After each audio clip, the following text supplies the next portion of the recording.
orwako jatend piny Uganda Yoweri Museveni e twak mopogore opogore. Wadhi achiel kachiel nyaka par jot mar jatend piny mondo wawinjane kaka weche chalo e limbe no mar ndalo adek. Through Kenya to Uganda by Uganda National Oil Company Limited. I'll now usher in the relevant ministers to continue with the signing. The tripartite agreement is between the government of the Republic of Kenya through the Ministry of Energy and Petroleum and the government of the Republic of Uganda through the Ministry of Energy and Mineral Development and the Uganda National Oil Company Limited. Those signing are Dr. Okasai Opolot, Minister of State for Energy, Uganda, Mr. Mohamed Liban, PS, Principal Secretary, Petroleum Kenya, and we'll also have Ms. Proskovia Nabanja, CEO, Uganda National Oil Limited, also sign.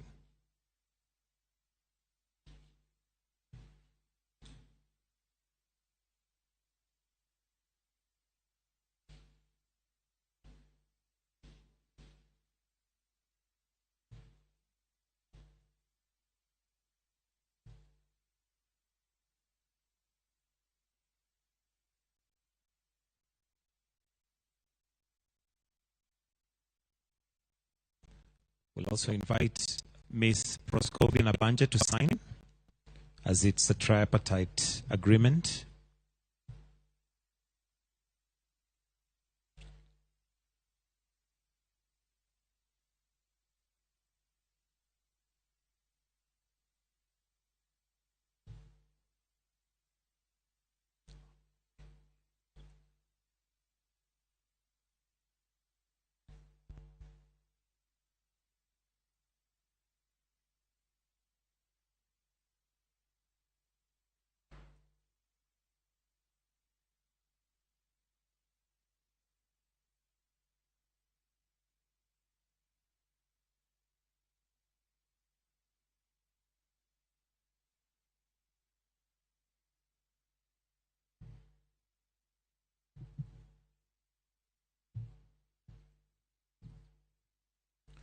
After the signing, I'll request that the three stand with the agreements for a photo opportunity before you proceed to your seats.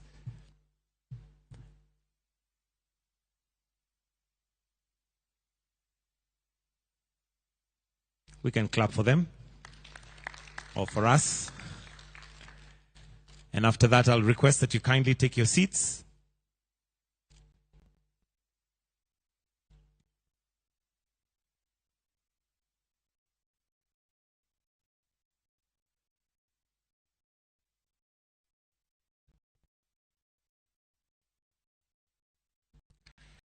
Your Excellencies, at this point, with utmost respect, let me invite you to now proceed with the press communique. Welcome, Your Excellencies.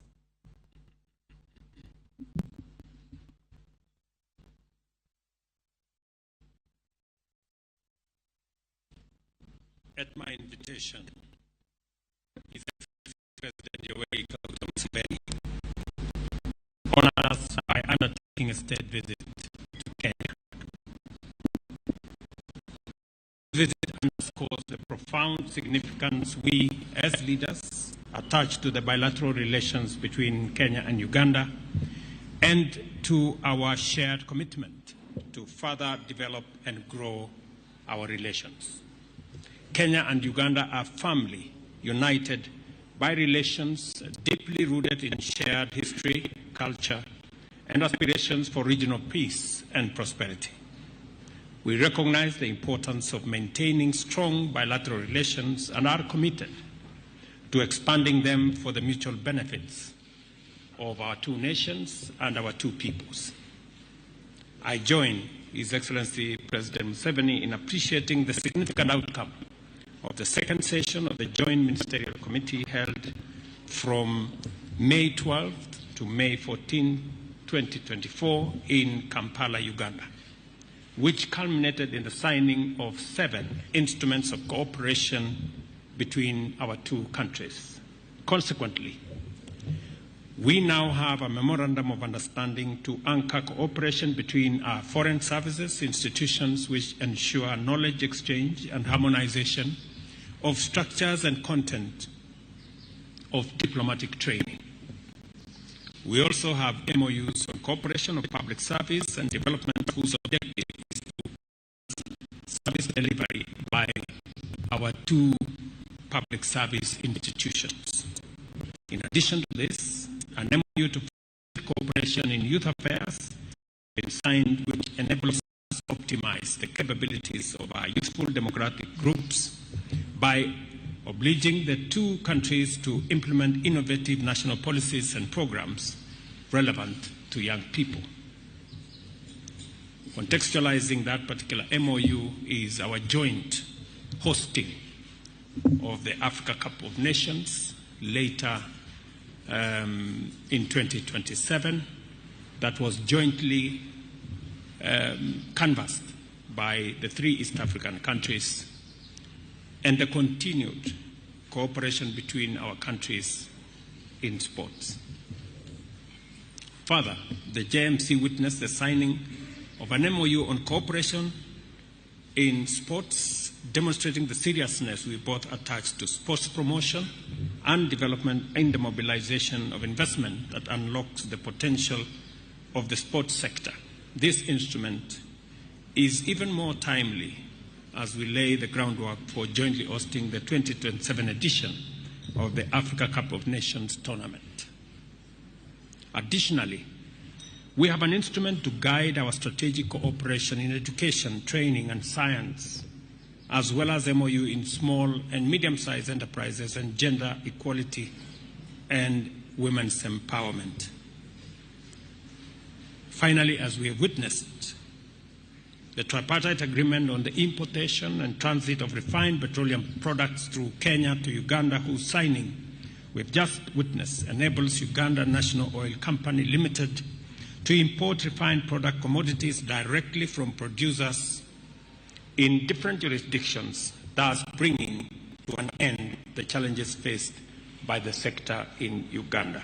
We will continuously provide support to make sure that this new agreement is implemented, is functioning, and is mutually beneficial.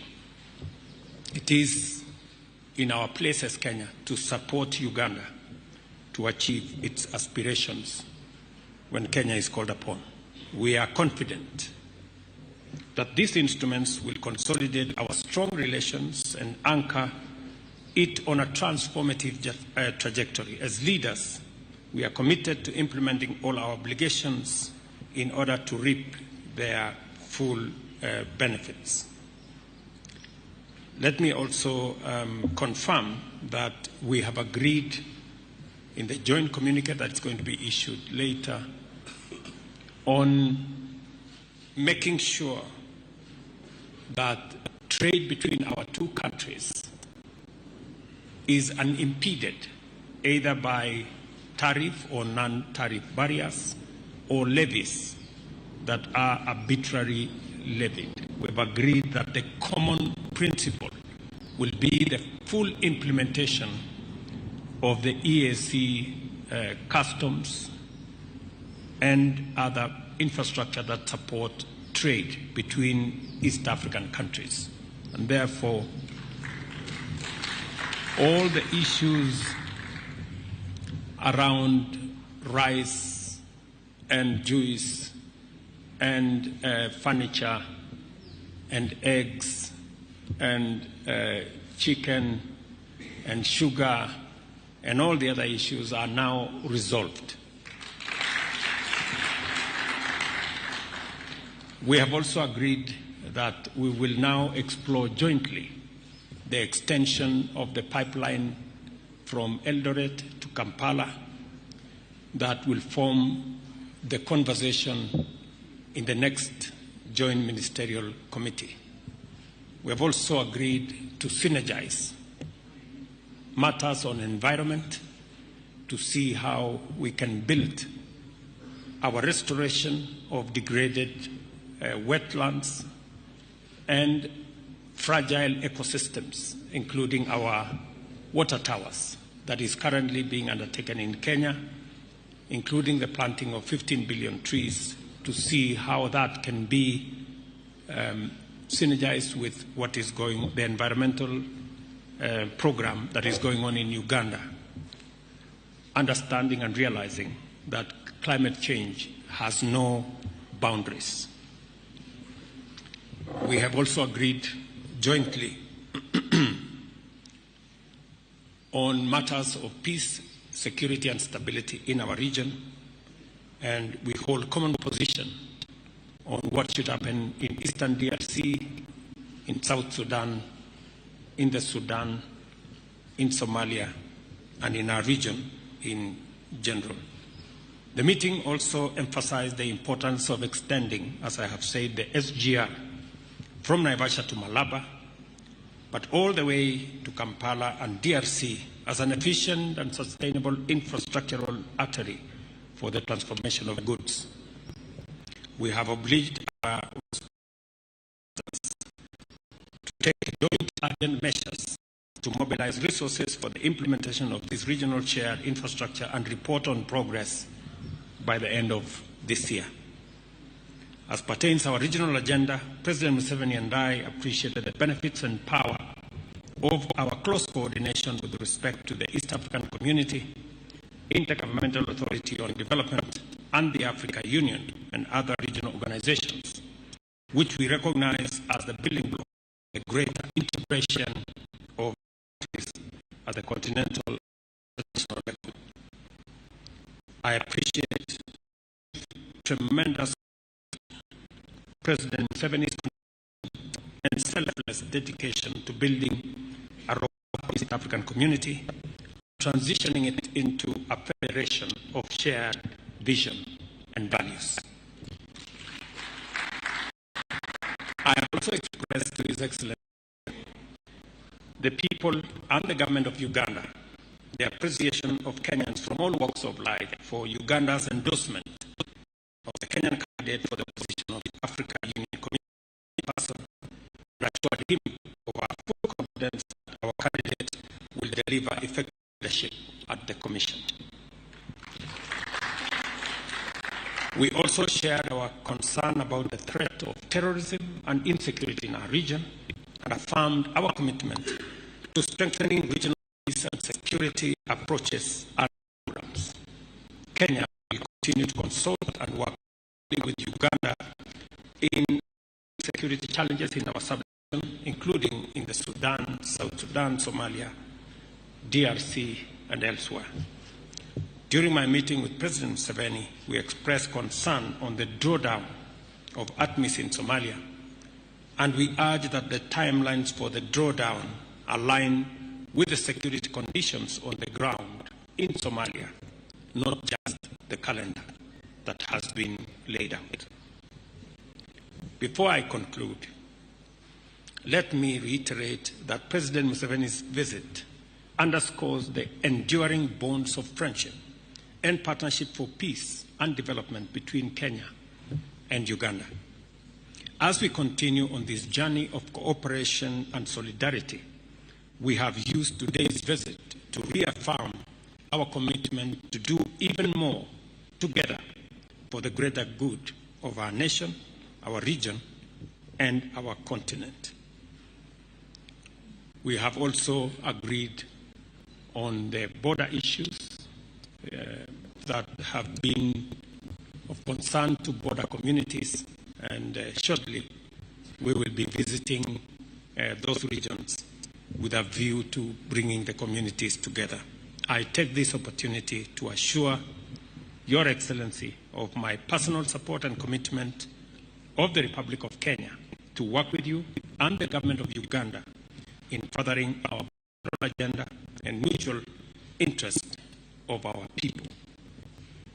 Finally, I wish you, Your Excellency, and the great people of Uganda our best wishes for prosperity in Uganda. Asante sana, mzee, karibu.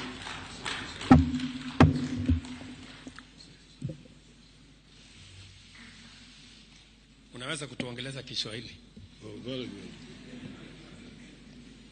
Your Excellency, President Ruto, and all the dignitaries who are here,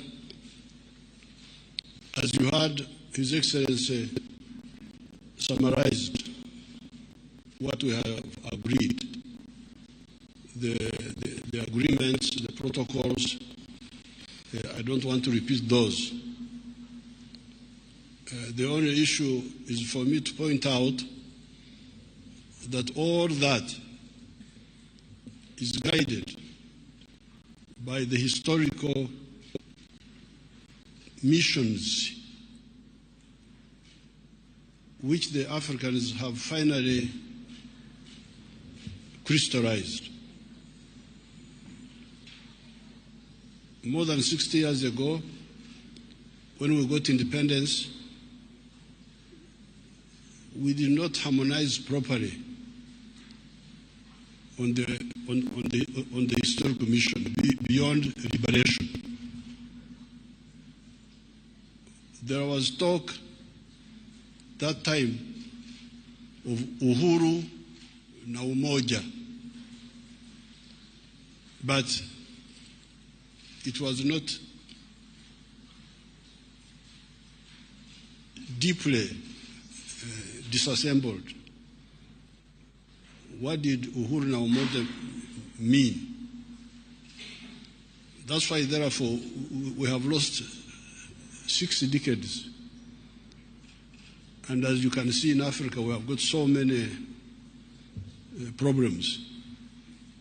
The collapse of state authority in so many countries. This is not accidental. This is really, this was inevitable and it was predictable. But now, I can see that people are beginning to,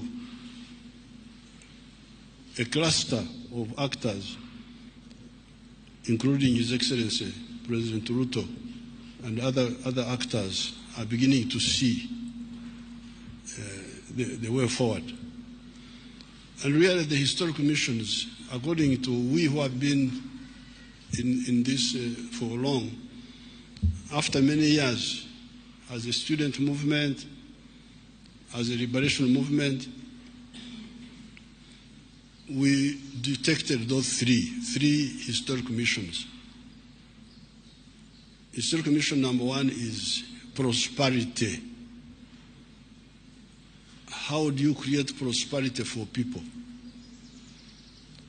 When we studied this, we discovered that you could not create prosperity through aid, that somebody else is aiding you, and you think you will create prosperity. And we discovered that you could not create prosperity by abstaining from the modern economy, because part of the problem in countries like Uganda, which are endowed with a lot of natural resources, is that many people were outside the money economy. I was telling His Excellency that even as recently as 2013, 68% of the Ugandans were outside the money economy, in what they call subsistence economy. Just growing food, eating and drinking alcohol, no earning money.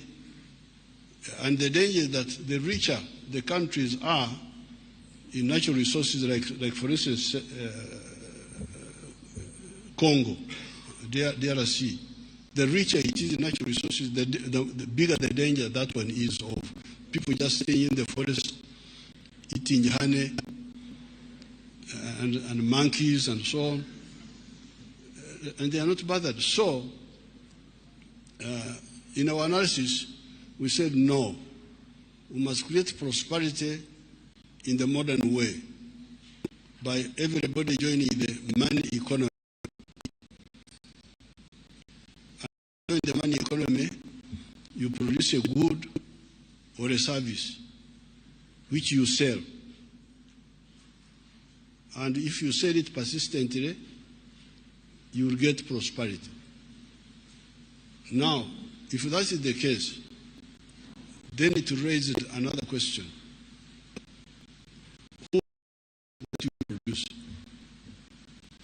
Do you have got enough buyers? This is how the question of the soko comes in. Nani atanunua bidhaa kwa wingi na kwa muda mrefu na kwa hakika?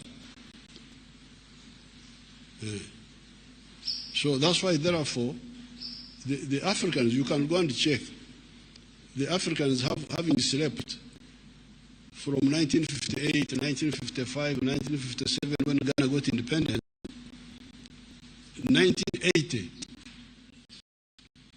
when they met in the they call Lagos Plan of Action, they identified this. They said Africa needs to, the market of Africa to integrate it. The fragmented market of Africa will not help us. That's how they evolved. In 1980, you can see almost more than 20 years since independence. This was the first time they started talking about the economic integration as a stimulus for creating prosperity. So therefore, when His Excellency invites me here and we meet here, and all these agreements we have agreed, they are consolidating that point of ensuring the prosperity of our people by ensuring them of a reliable market.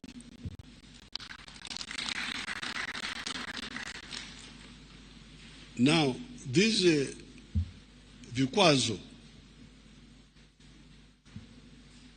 are not good for the common market.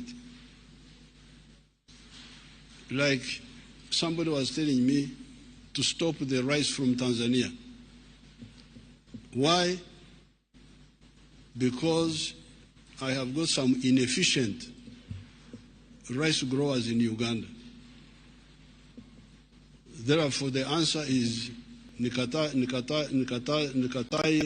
mpunga mzuri tena wenye bei nafuu kutoka Tanzania kusudi nitetee hawa wavivu ambaye hawaweza kutupatia mpunga kwa gharama nzuri. So I said, no, I can't do that, because if I do that, I'll be committing 3 sins. Kwanza, I will stunt the Tanzanian rice grower. I will stunt, but in our language we call it kuzingamia, to make a child not grow properly. So that Tanzanian rice grower will now no longer grow as much as he would have done, because if he gets a market in Tanzania on merit, he gets a market on merit, not because he's protected, because he's cheaper. He gets a market in Tanzania, he adds the one of Uganda, he adds the one of Kenya, he has enough market to help him grow and grow and grow and grow and grow and grow. So if I block him, opportunity, I have killed him. But secondly, I am punishing the Ugandans to be of the inefficient Ugandan rice growers. But thirdly, I am also Okulemaza. If you understood our Bantu dialects there, Okulemaza is to cripple, to render disabled somebody. My own rice grower, because if I protect them, they will not struggle to become efficient. They will just rely on my protection and continue being inefficient. So na wao nitawaua kwa kuwabembeleza na kuwapa soko ya bandia, give them market when in fact they don't deserve to be in the market. So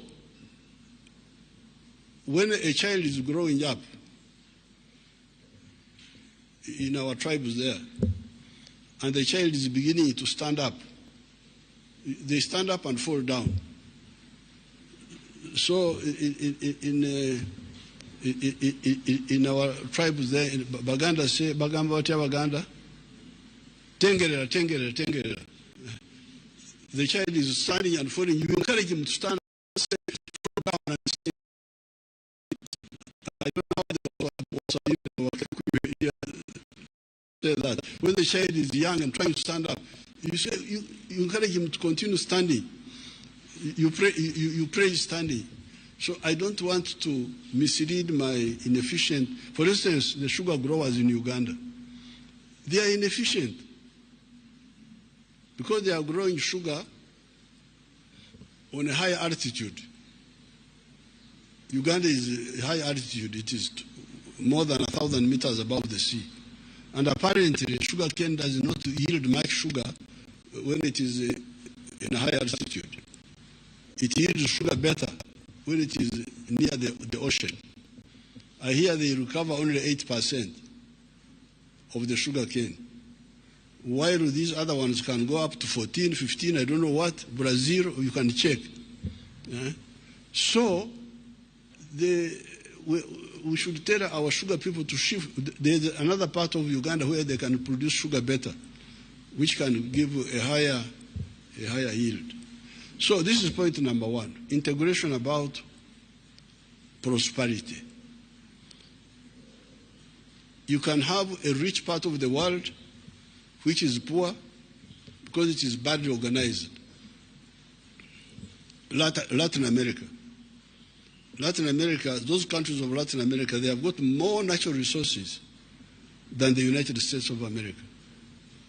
They have more forests, bigger rivers, the Amazon, more minerals. But why are they miserable? Because they are so badly organized that you can't succeed in business. You are in a small country, El Salvador, Nicaragua, Honduras, 3 million people, Haiti, I don't know what. They are rich in presidents, rich in ministers, rich in ambassadors, but poor in everything else. In the United States, North America, there are only 3 countries there: Canada, States, and Mexico. The whole continent, only 3 countries. Latin America, I don't know how many there are with the Caribbean. They are as rich in countries as us. Even here, we are rich in countries. Republic of this, Republic of that, but poor in everything else.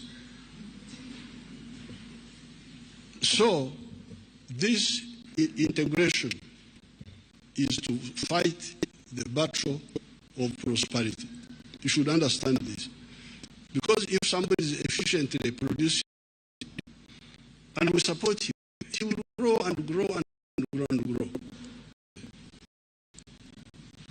Another one from Uganda will also grow in something else. Another one from Tanzania. Through, they used to call it, I don't know whether they are still teaching it in the universities. It was called comparative advantages. It was being taught in the universities. I don't know whether they are still teaching it. That we specialize according to comparative advantages. But they just talk about it in the classroom and it ends there. So this is number one. And that's why we support COMESA, which was a building block to the African continental market. But now, you can have economic prosperity, but when Hitler overran Europe, some of those countries were developed. Belgium, Denmark, even France was developed, but it was overrun by Hitler. So, apart from prosperity, there is the issue of strategic security. How can Africa be strategically secure? How can we be strategically secure? Now we are here. Some people have gone to the moon. Here, we are here on Earth here. Some people are on the moon, they are looking at us. like insects, like when you are looking at, there are these insects which eat sugar. You are just looking at them. They don't know that you are looking at them. Anytime you can spray them with the insecticide and they die, they don't even know. It's a good thing. It is also a good thing to be ignorant. Because when you are ignorant, you are not worried. You can die comfortably. But how can we have this imbalance? The Americans have gone to the moon. The Russians went there. The Chinese have gone. The Indians have gone recently. We are the only ones here now. But now the question is, can Uganda afford to have a space program which takes us to the moon, even if we are a developed country? Because the UK is a developed country, and into the moon. They are still here with us. UK, all those, they are here. Now, it's like the Indians have gone to the moon. So that's why we said in our movement, we say, you people, apart from for prosperity, you need to address the issue of strategic security. The only way you can do it is through political. Because even if you are a common market, the army is not one. You don't have one army. Each one has got his small army there. And that's why, therefore, in the case of East, because you may say, if you wanted economic integration and you wanted COMESA, why did you then revive the East African community? We revive the East African community because it has got an agenda which is further than mere economic integration. If you read Article 5 of Treaty, it says, ultimately, we shall create a political federation. So therefore, for the EAC, our ultimate is one authority, one government for East Africa.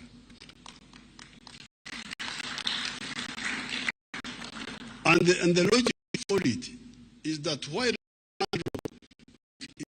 economic prosperity, just economic integration, which is also because when you are different countries, you can see how long it takes. It would be, even for economic integration, it would be better if we were one country. But at least you can try. But with strategic security, you cannot handle it by merely being in an economic community. The only way you can do it is through political integration. Now, this is where so this is the second mission, political integration, historical mission, on top of the one of prosperity. Then, and in order to support the number two, there's the question of Undugu. These people who want to create prosperity for, these people want to create strategic security for, who are they? Ni wale watu wamoja. Waganda, Wasamia, wa Uganda na wa Kenya, Wateso, unakwenda mbale wanawaita Bagisu, unakuja Cheptais wanawaita Wapukusu, then you go to the Sabine. Mzee Mo used to like to go to Sabine very much because he knew why he was going there. Because Sabine, wanasema Takwenya, Subata Kwenya, they are the Kalenjin of Uganda, the Karamojong, and the Turkanas who are stealing cows. It's part of the Undugu, steal from one another. But they speak the same language. The all these Africans, the Ruos, these Ruos of Kisumu, they come from South Sudan, through northern Uganda. Jaramogi, if you go to Amuru district, you find the one of His Excellency, they are there. Then my group, when I go to Kisii, I find Kwambuka. What is Kwambuka here?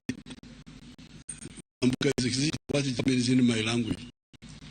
The other day I saw a boy with the Excellency, the charge of the fair, from Giriama, near the ocean. The boy is called Karisa. I said, what is Karisa in your language? It means exactly what it means in my language. So, these people, we are begging, please, you people, work for your prosperity. Work for your strategic security by uniting economically, politically. They are the same people. So how can you fail to do this created by God for you, for your child, and you don't use it for these people? You can have one dialect which is not contested, because the other dialect, Giriama, Nandi, Uganda, those of you may have some issue. But we have got a dialect which is not contested. This is what. So we are not like the European language. When they meet in Brussels,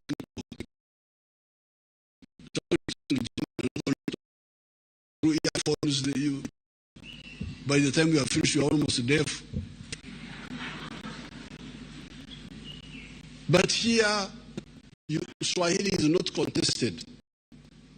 It can be used in the whole of Eastern Congo, the whole of northern Mozambique, the whole of northern Zambia. It is really a gold coin which we have in our hands. So I'm very happy to be here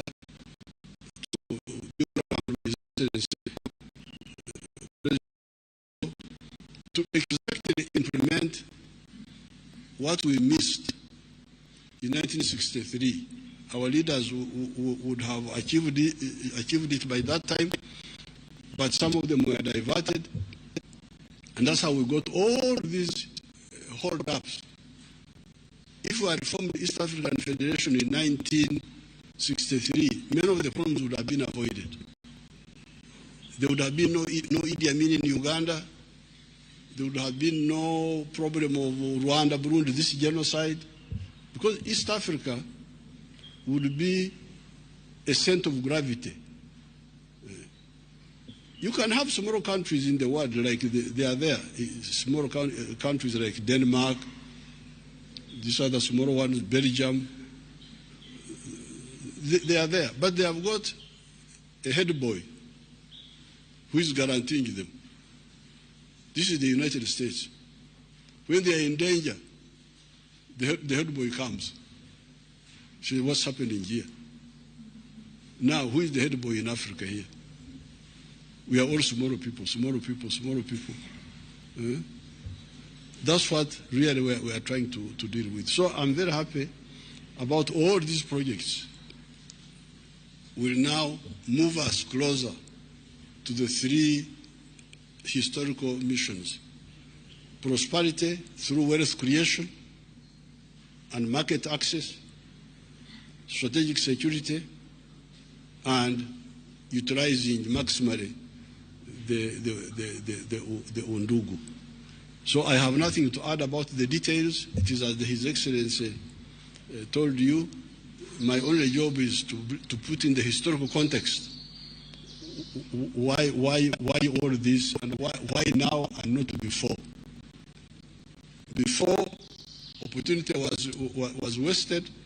Now we should not waste this opportunity now. Nobody will be left behind. I always hear, nobody should be left behind. When everybody is being left behind. This is the only way not to leave anybody behind. And to remove the irrationality, you look at Africa. Africa really is amazing, and Latin America. Because Africa is one house, one building.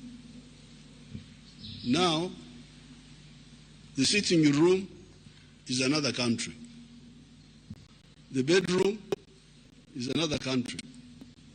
The other one is another country. Now, to go from the bedroom to the outside, you must go through another country. You must go get a visa. You must get. What's this now? Uganda is part of Kenya and part of Tanzania and part of DRC, but we are in the bedroom there. You fellows here, you are in the sitting room. Now, to go out, we must know. Please, can I go?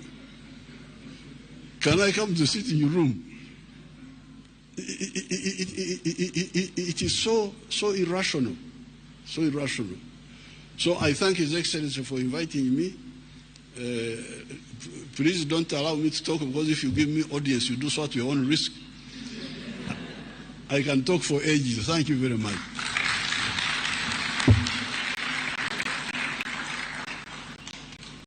Thank you very much, Your Excellency. And as I said, we always are amazed and thrilled by your wealth of knowledge on many aspects. I agree with you. What we are trying to forge now, we missed it by a whisker, if I may say that, in 1963. If the East African community had not collapsed then, we would have a different region by now. But it is said it is never too late to do the right thing. Therefore, I think we are on time. I think it put it in context, since you had said that you are a backbencher Christian and I am at the front. It is the case. I'm reminded that the children of Israel took 40 years for a journey that would have taken them maybe a year or two. So we may have taken 60 years, but I think we are now going to get it done shortly, and to consolidate the EAC into what we all want it to be. So thank you very much, and thank you very much.